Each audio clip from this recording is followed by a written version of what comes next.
This is what happens when you make a car so good you don't need to replace it. Say hello to the new Volvo XC90.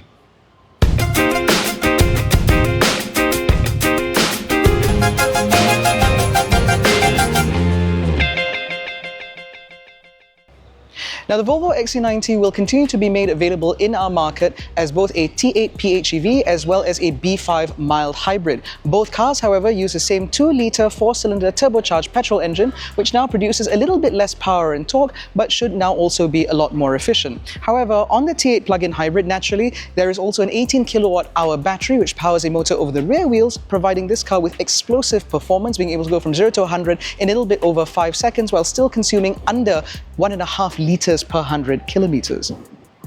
Now, in terms of aesthetic changes to the XC90, they are largely centered around the front. There is now a reimagined Volvo grille replete with more chrome elements on it, which I initially thought I wouldn't like, but actually turns out to be quite fetching. And that still integrates the traditional Volvo iron marque. Flanking those are a redesigned set of full LED headlights, replete with a reimagined Thor's Hammer LED daytime running light signature, which now looks even more intricate and even more upmarket. The same goes for the new set of rolling stock, because while they still use the same Michelin rubbers as before, the 20-inch alloy wheels have received a new redesign, making it look and feel a little bit more fresh.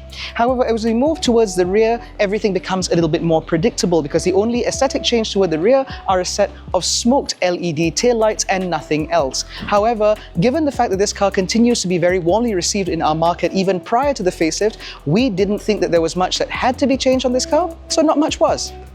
Now, the benefit of not much changing back here means that this is just as practical a car as ever before, because behind this powered tailgate, which can also kick to open, you still find a huge amount of space back here, certainly large enough for a family of 5 and certainly large enough for a family of 7. On top of that, this tailgate or this cargo area remains to be incredibly practical, with lots of smart touches such as a 12-volt socket, some tie-down hooks, some lights, as well as this boot divider in order to keep smaller items from rattling around. And of course, the XC90 continues to ride on 4-corner air suspension, meaning that you can adjust the overall load height of this car in order to make taking things in and out a little bit easier.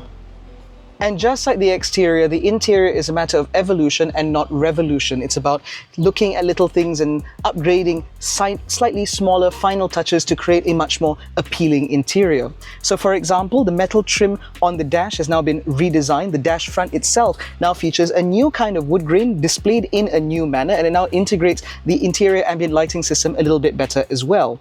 Material quality has also been upgraded, where we now get the use of a lot of this recycled fabric in order to make this interior look and feel a little bit more textured, which is an interesting choice, while the dash top itself remains leather wrapped and stitched, which is what we like to see. However, there are some upgrades. For example, the Sensus infotainment system is now of a larger screen with a better quality and with a new interface running the new Google Automotive OS that we've seen in other newer generation Volvos.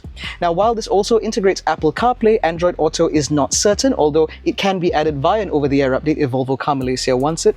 But more importantly, this OS is now far more intuitive to use and features fewer layers between where you might be on the home screen and what you're trying to manipulate. This same Google Automotive system powers the full-color instrument cluster, which also has the slightly more reduced, slightly more simplified design that we've seen from other vehicles as well as the pre-facelift XC90, although we still get a full-color heads-up display.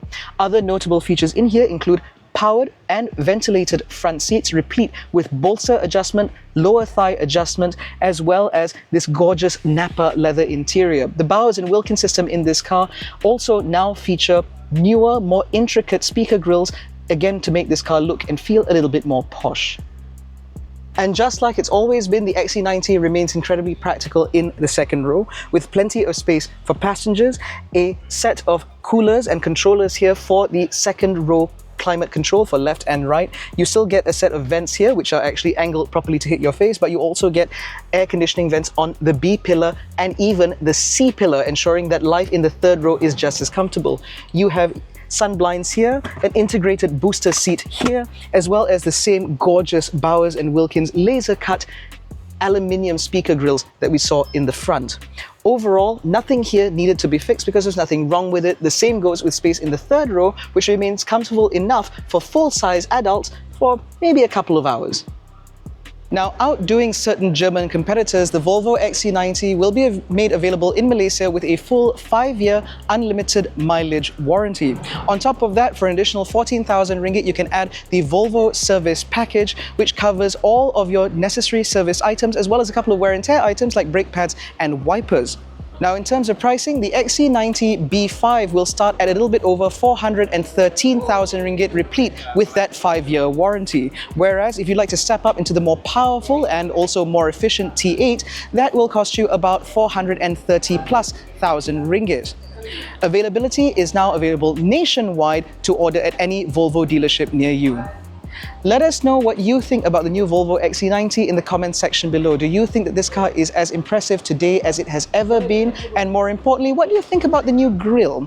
Let us know in the comment section below. In any case, that concludes our launch coverage of the new Volvo XC90. If you enjoyed this video, please give it a thumbs up, subscribe to the channel, hit the little bell icon to notified every time we make a new upload. Don't forget to follow us on Facebook, Twitter, Instagram, and TikTok. All the links are in the description below. Thank you so much for watching. We'll catch you next one. Take care and stay safe.